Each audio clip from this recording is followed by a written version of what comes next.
ازيكم يا اصحابي؟ عاملين ايه النهارده؟ يا رب تكونوا بخير. قبل ما نبدأ قصة النهارده تعالوا نكسب حسنات كتير ونصلي على النبي. اللهم صل وسلم وبارك على محمد وعلى آله وأصحابه أجمعين. قصتنا النهارده قصة السلحفاة الطائرة.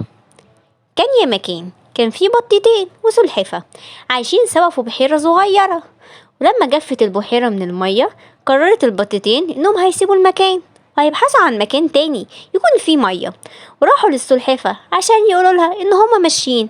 فقالت لهم السلحفاة: وانا كمان ما اقدرش اعيش في مكان مفهوش مية، ممكن تاخدوني معاكم؟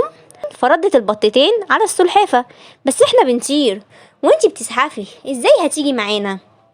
فكرت البطتين في فكرة وقالوا للسلحفاة: هناخدك معانا بس بشرط مهم جدا جدا، وهو انك ما تتكلميش مع اي حد خالص ولا تفتحي بقك خالص خلال الرحلة معانا واحنا طايرين بالسما.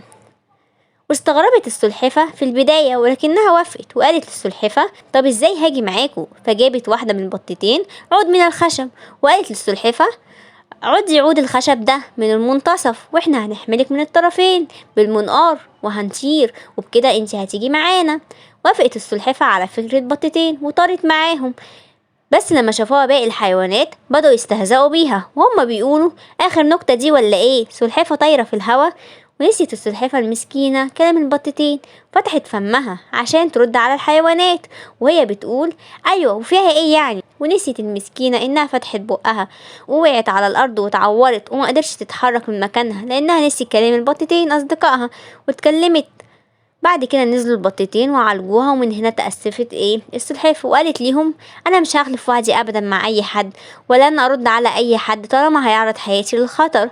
وطبعا المستفاد من القصة يا اولاد ان احنا لما حد يقول لنا على حاجة نسمع الكلام، ولما نوعد وعد ان احنا نوفي بيه.